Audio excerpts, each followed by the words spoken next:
Bonjour, bienvenue dans votre émission Rosemom 2.0 dédiée aux mamans et aux femmes. Aujourd'hui, nous avons le plaisir d'accueillir une jeune femme que j'apprécie énormément. Elle a accepté notre invitation, Christelle. Bonjour Christelle, comment tu vas? Ça va bien, merci Rose, merci pour l'invitation. Détendue? Toujours. Toujours, il le faut, c'est super important. Alors pour ceux et celles qui ne te connaissent pas, est-ce que tu peux te présenter s'il te plaît? Oui, je m'appelle Christelle, j'habite dans le 93, Coubron, si vous connaissez. Tu as grandi là-bas? Non, dans le 95. Dans le 95. À Goussainville. Alors est-ce que tu as des frères et sœurs ou pas? Oui, j'ai des frères et sœurs. J'ai 3 grands frères, dont un qui est décédé. D'accord. Et un petit frère et une petite sœur. D'accord. Des enfants? Non. Pas encore? Pas encore. Bon, la fameuse question, des fois, qui on répond pas, je sais pas, c'est un peu gênant. Est-ce que tu es mariée? Je ne suis pas mariée. Ah, une belle femme comme toi. Ça ne serait tardé. J'adore. Bon, bientôt. De toute façon, on prend notre temps. On prend notre temps. Tu vois, faut pas être pressé. Jamais. Voilà, c'est ça. Nous sommes d'accord. Alors, dis-moi, qu'est-ce que tu fais dans la vie? Je suis infirmière à domicile. Infirmière à domicile. C'est ça. D'accord. Et pourquoi infirmière? Bonne question. Dis-moi. Bonne question. Est-ce que tu aurais pu être, je sais pas, boulangère ou pour ta propre entreprise? Eh bien, en fait, je ne sais pas d'où ça m'est venu parce que personne n'est dans le médical ou dans le paramédical dans ma famille. Ok, d'accord. Et peut-être quelque chose que j'avais en moi, peut-être l'envie d'aider. Et puis, du coup, je me suis toujours vue infirmière. Ma mère me disait un jour, quand elle était malade, que je lui prendrais sa tension quand je serais plus grande. C'est vrai? Oui. Oh, donc tu es restée avec ça du coup. Mais moi, je me rappelle plus. C'est elle qui me raconte cette histoire. Je me rappelle plus. Et de fil en aiguille, je me suis pas vue autre chose qu'infirmière en fait. D'accord. Alors quels sont les rapports avec ta maman? Ah Je t'aime moi non plus. C'est vrai? Si on peut le définir comme ça. Mais c'est toujours comme ça. C'est de l'amour en fait. C'est de l'amour. Voilà, c'est nos mamans. C'est de l'amour. J'ai énormément d'amour pour ma maman. Oui. Si jamais je suis là où je suis aujourd'hui, c'est vraiment grâce à elle. C'est ça. Mais voilà, ça reste quelquefois conflictuel, mais vraiment toujours elle est toujours bienveillante envers moi, je suis respectueuse envers elle. Et voilà, j'ai toujours écouté ma maman. D'accord. Et les rapports avec tes frères? De bons rapports, vraiment. Quand on était jeune, c'était grand frère, petite sœur. C'est ça. Aujourd'hui, on est beaucoup dans l'écoute. Il n'y a plus de rapport de force ou d'aîné, petite sœur. Vraiment, on s'écoute. Si on a des choses à se dire, on se dit les choses sans retenue et dans le respect. C'est bien, tout se passe bien alors. Tout se passe bien. C'est génial, c'est le plus important. Vraiment. Christelle, ma chérie, parle-nous de toi. Alors, que dire sur moi? Je sais qu'il y a beaucoup à dire. Je sais que tu es passée par des moments qui sont très difficiles. Est-ce que tu peux raconter ton histoire, s'il te plaît? Alors, je vais faire un petit résumé sur ma vie. En fait, du coup, donc je suis infirmière en fait depuis 2005. Donc, j'ai travaillé dans un premier temps à l'hôpital. Et en 2008, j'ai monté mon entreprise, donc infirmière libérale. Waouh! Ouais. Oui, quelle aventure! Waouh! Mais d'où t'es venue l'envie là, de créer ton entreprise? Moi, je marche au feeling, au challenge. D'accord. Et en fait, une copine de l'école m'a appelée et m'a dit Christelle, je suis chez mon médecin traitant et il y a un cabinet qui est libre. Est-ce que ça te dirait de faire du libéral? Et je lui ai dit ok.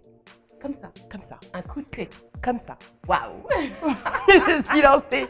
Où j'allais, je ne sais pas. Mais j'y suis allée. Ah ouais, c'est dingue ça! Et on a commencé comme ça. En fait, je ne savais rien du tout du métier d'infirmière libérale parce que du coup, là, on est son propre patron. C'est ça. Il faut tout mettre en place, il faut se faire connaître par les services administratifs. Voilà, il faut tout gérer soi-même, chose que je ne savais pas faire, mais pour moi, c'était un challenge. Donc, j'ai tout appris sur le tas. Et on s'est lancé comme ça. Donc du coup, c'est à ce moment-là que ta vie elle a pris un tournant aussi. Carrément. On peut dire ça. Carrément. Ouais. Mais un sacré tournant, hein? Ah, un vrai tournant, carrément.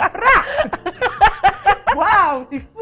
Mais c'était c'était excitant dans le sens où voilà, j'apprenais à faire quelque chose, à me développer.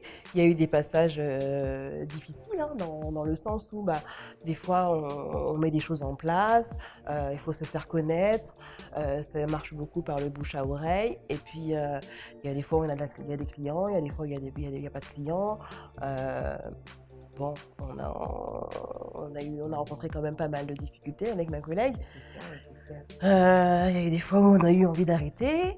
J'ai eu ma maman qui m'a dit: «Christelle, continue, ne lâche pas, ne baisse pas les bras». Toujours, Elle a joué un rôle important. vraiment. Elle joue un rôle important dans ma vie, vraiment. Et donc je lui parlais pas de tout, mais il y a eu des fois où voilà, j'avais besoin d'un petit boost et elle a toujours été là. Ouais. Et donc du coup, bah, j'ai continué, des hauts, des bas, des difficultés à payer certaines factures, mais on n'a jamais rien lâché. Et voilà, maintenant, enfin 2008 jusqu'à voilà, 2020, voilà, on est sur presque 12 ans. Et aujourd'hui, on avance gentiment. De fil en aiguille, j'ai agrandi en fait mon cabinet. Waouh. Oui, moi il y a mon ancienne collègue qui est partie, une deuxième collègue qui est arrivée, une troisième, une quatrième. Ouais, donc tout de suite, en fait, il y avait un très gros effectif. Quoi, Tout pour- à fait, Ok. tout à fait. Donc avec beaucoup plus de patients. Donc forcément, ça génère beaucoup plus de stress.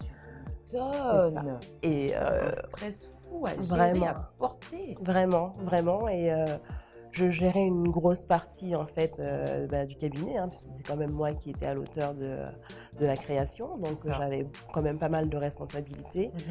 Donc bon, ben voilà, les années sont passées, on s'oublie un peu, on force beaucoup dans le travail. Et en mai 2020, eh bien, grosse fatigue, je ne me suis pas écoutée, hein, toujours là pour aider les autres sans jamais s'aider soi-même. C'est ça. Et là, infarctus du myocarde.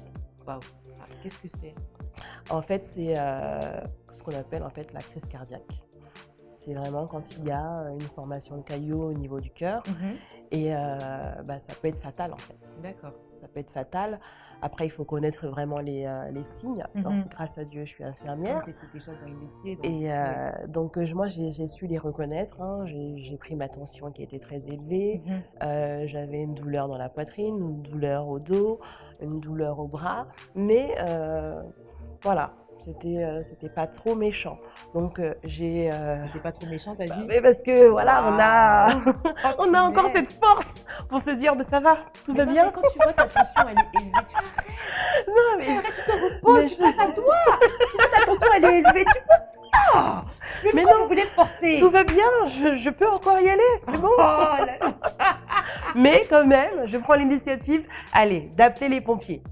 Quand même. Quand même, Ah. chose qui est très difficile pour moi, Mhm. de demander de l'aide en fait. C'est très difficile, mais il y a un moment, je me suis dit, il y a eu cette petite voix qui m'a dit, bon, Christelle, là, il faut appeler quand même. Mais pourquoi t'as trouvé ça difficile? Parce que moi, je ne sais pas demander l'aide aux autres. Mais il faut, quand t'as besoin, il faut demander. Il faut pas avoir honte, il faut pas avoir peur. Il faut demander. Quoi. Oui, mais on a un rôle de sauveur, nous.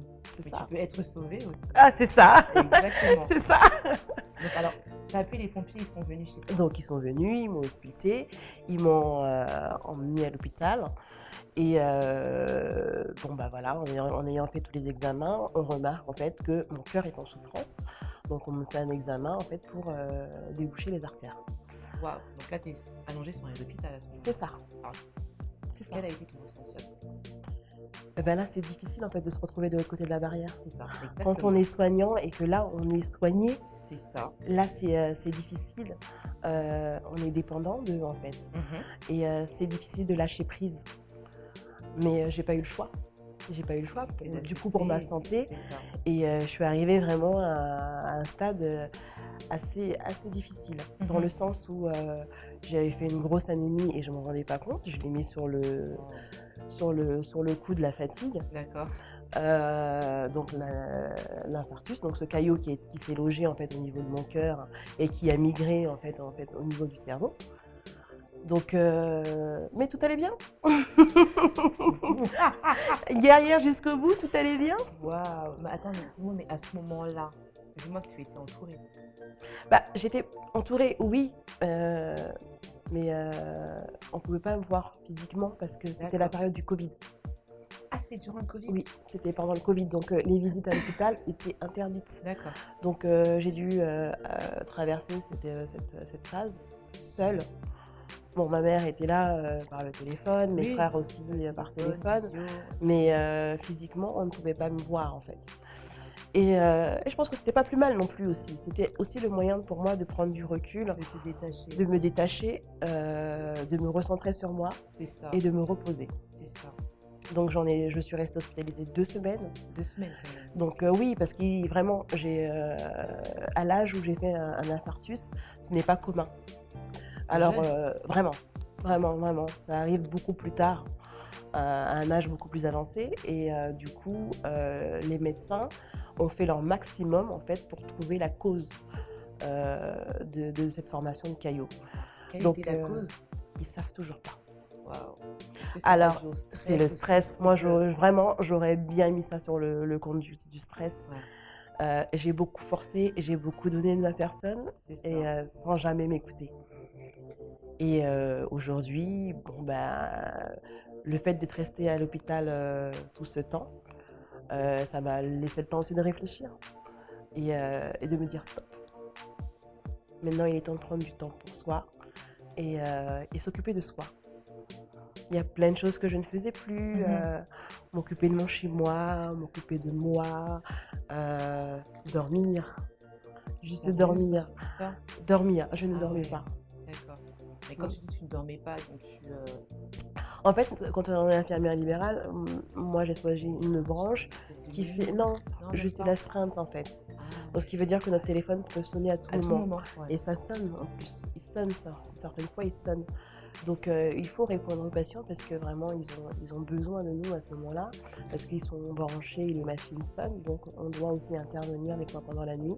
Donc on n'a pas un sommeil vraiment réparateur, on est connecté au travail même pendant le sommeil en fait. Parce que même toi, tu étais dans les besoins aussi.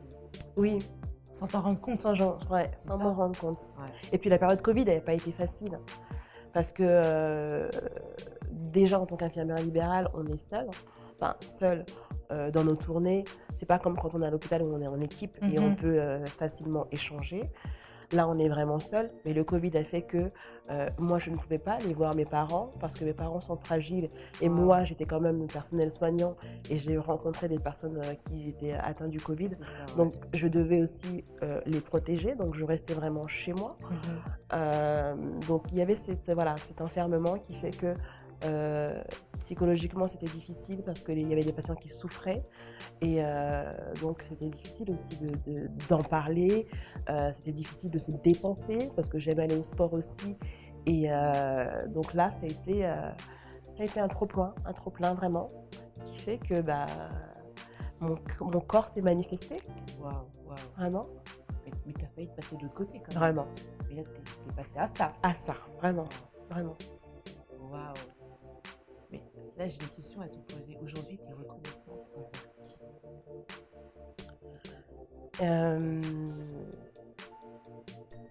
J'ai envie de dire, je suis fière d'être arrivée où je suis. C'est vraiment ma mère qui m'a portée tout ce temps, même si j'ai pas été une fille facile dans mon adolescence. Et elle m'a toujours encouragée, même des fois quand je faisais des choix de vie assez fous, elle ne m'a jamais dit non. Elle m'a toujours suivie et toujours été là. Aujourd'hui, le fait d'être restée à l'hôpital, ça m'a laissé le temps en fait de me poser, de réfléchir à ma vie. C'est ça. Et j'ai souvent entendu on n'a qu'une vie. Alors aujourd'hui, j'ai envie de profiter de la vie. Bon, ça reste mon métier, hein, je l'ai vraiment dans la peau. Mais j'ai dit souvent à mon père et à ma mère, il faut que j'arrête ce métier, sinon ce métier va me tuer. C'est vrai? Oui. D'accord. Mais il y a plusieurs façons de prendre soin de l'autre. Et ce côté douleur, ce côté mort, ça devient un peu trop difficile pour moi à gérer. Surtout que j'ai perdu un Ton frère. frère, Et j'ai été beaucoup là pour l'accompagner. Toute la famille a été là, hein. d'accord. Donc du coup, ça a été une épreuve assez difficile. Et aujourd'hui, j'aimerais accompagner d'une autre manière. Mhm. Déjà, moi, prendre soin de moi. Comme on dit, si on n'est pas bien, il est difficile de prendre soin de l'autre. Donc on commence déjà par soi et après, ouais, Je me sens très émue en fait, vraiment. dans ton discours. Mm. Mais il y a de quoi aussi. Franchement, c'est très très beau parce que c'est pas tout le monde qui va avoir la force, tu vois, C'est ça. et le courage. T'as beaucoup de courage, ma chérie. Merci. Ouais, c'est ça, vraiment. Alors, dis-moi, est-ce que tu as un modèle dans la vie? Ma mère. Oh, je prends un petit câlin parce que j'ai envie de te faire un câlin. Voilà. C'est vraiment fort. Ah non, ma mère. Ta maman, tu lui dois tout. Ouais. Et là, est-ce que tu as envie de faire passer un message à ta maman? Ouais. Il y a... Ça a toujours été conflictuel. On a souvent du mal à dire je t'aime parce qu'on a beaucoup trop de pudeur ou parce que c'est pas dans notre éducation de se dire les choses. Mais vraiment, si je suis arrivée là aujourd'hui, C'est grâce à elle. c'est vraiment grâce à elle. Qui m'a toujours poussée, qui a toujours cru en moi. Et franchement, je lui dis vraiment merci. Et maman, je t'aime. Wow, c'est ce qu'il faut. Ouais, on va arrêter de pleurer. Ma chérie, si tu devais dire, à partager une leçon essentielle que tu as apprise au cours de ta vie, ce serait laquelle? Eh bien, quand on a des projets, être persévérant, parce qu'il y a des hauts, il y a des bas, sans jamais s'oublier. Par contre, voilà, on est des personnes à part entière, des femmes, des hommes, faut pas s'oublier, vraiment. Et c'est peut-être le tort que j'ai eu, mais voilà, il y a des hauts, il y a des bas, faut pas se décourager. Il y a des fois ça va aller, il y a des fois ça ira moins bien, mais voilà, il faut rester focus en fait sur ses objectifs. Et après ça passe en fait. Faut pas se dire que tout est facile. Souvent j'entends ah bah ça va, elle a eu de la chance. Non, j'ai eu des hauts et des bas, j'ai rien lâché. Bien sûr, j'ai beaucoup de soutien de ma famille, de mes amis. Je leur dis merci aujourd'hui, merci d'avoir été à côté de moi, de m'avoir encouragée. Mais voilà, aujourd'hui, voilà, moi j'ai plus envie de m'oublier. J'ai envie de prendre soin de moi et de profiter. Mes amis, quoi qu'il arrive, elle vous le dit, restez focus. Restez, c'est très important. Et dans 5 ans, tu te vois comment? Alors, je pense que je serai toujours en contact avec les gens. Un contact différent, parce que quand même, on était vraiment dans l'intimité. Donc, on connaissait beaucoup de choses des personnes qu'on voyait, des patients. Mais ce serait plus... ce serait toujours dans le soin, mais d'une autre façon. Ouais, d'une autre manière. Dans le bien-être. Voilà. Je me vois toujours dans le bien-être. J'ai besoin de contact. Et cette touche où je serais conseillère, où j'accompagnerais, où j'aiderais à peut-être évoluer, à ne rien lâcher, mais sous une autre façon. D'accord, ok. Et ma chérie, quels sont tes projets alors Prendre soin de moi déjà, Prendre me soin de reposer. C'est déjà pour beaucoup. l'instant. Oh, c'est énorme, c'est énorme pour moi. C'est énorme pour moi, le repos, déjà. Savoir qui je suis vraiment, parce que quand même pendant des années, je me suis un petit peu oubliée. Donc là, j'apprends à me connaître, je fais connaissance avec moi-même. Mais c'est ce qu'il faut faire. Non, mais c'est ça. Alors, je te suis en fait pas mal sur les réseaux. Tu fais du sport. Oui. Alors, comment tu as rencontré ce fameux coach? Sur les réseaux, en fait, et puis par le biais d'une amie qui m'a dit que c'était un très bon coach. Et en fait, un jour, il a dit une phrase qui qui m'a percuté. Et c'était arrêtez de vous trouver des excuses. Vous pouvez faire du sport, ce n'est pas une question d'argent, ce n'est pas une question de temps. Donnez-vous les moyens. Et là, parce que je l'avais déjà contacté, et puis j'ai fait marche arrière. Ok, d'accord. Parce que moi, mon problème, c'est j'ai pas le temps. Mhm. Et en fait, le fait qu'il ait dit cette phrase, je me suis dit, bon, allez, Christelle, on y va en fait. On n'a qu'une vie, on n'a qu'une santé. C'est ça. Il est temps de prendre soin de soi. Allez, on y va. Je lui fais confiance. Et aujourd'hui, on fait du très bon boulot ensemble. C'est génial. On avance ensemble. C'est Il génial. me motive. J'avais un mental au plus bas. Et le premier cours n'était pas facile. Hein. Tu m'étonnes. Mais petit à petit, j'ai retrouvé mon mental de guerrière. Et voilà, en faisant des exercices avec lui, même si c'est difficile, je lâche rien. Et c'est comme ça que je suis dans la vie. Ouais, c'est ce que Je lâche rien. Et pour le coup, c'est pour moi. Waouh.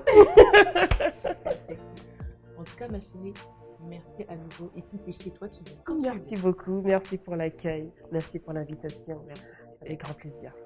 À vous aussi, si vous souhaitez participer à l'émission, mes amis, c'est très simple. N'hésitez pas à nous contacter sur Rosemont 2.0 Show. Et pour plus de vidéos, n'hésitez pas, likez, commentez et surtout partagez.